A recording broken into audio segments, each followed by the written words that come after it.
শুরু হতে চলেছে আইসিডিএস সুপারভাইজার রিক্রুটমেন্ট। ন্যূনতম বেতন 22,700। পরীক্ষা দিতে পারবেন বাংলাতেও।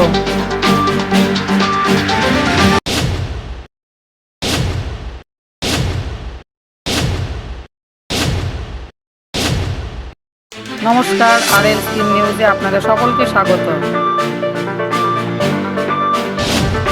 নতুন সরকার আসার পর শুরু হতে চলেছে নিয়োগ।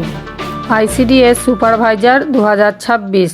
আবেদনের বয়সসীমা জেনারেল 18 থেকে 44 বছর, SC ST 18 থেকে 49 বছর, OBC 18 থেকে 47 বছর।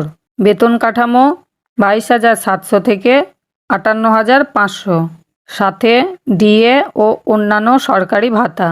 আরও মিলবে house rent allowance plus medical allowance. যোগ্যতা গ্র্যাজুয়েট যে কোনো স্বীকৃত ইউনিভার্সিটি থেকে। আর্টস, সায়েন্স, কমার্স সবাই অ্যাপ্লাই করতে পারবে। নিয়োগের ধাপসমূহ: প্রথমে প্রিলিমিনারি এক্সাম।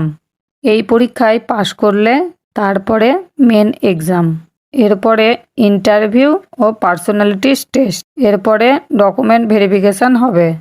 শেষে ফাইনাল মেরিট লিস্ট প্রকাশিত করা হবে। পরীক্ষার পদ্ধতি: প্রিলিমিনারি 100 নম্বর, সম্পূর্ণ MCQ ভিত্তিক। মেন 400 নম্বর, অবজেকশান ও ডেসক্রিপটিভ এই 2 ধরনের প্রশ্ন। ইন্টারভিউ 50 নম্বর, পার্সোনালিটি টেস্ট। এই পরীক্ষায় নেগেটিভ মার্কিং থাকবে।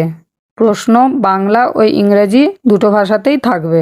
রিক্রুটমেন্ট প্রসেস চালু হলে আমরা আপনাদের অবশ্যই জানিয়ে দেব।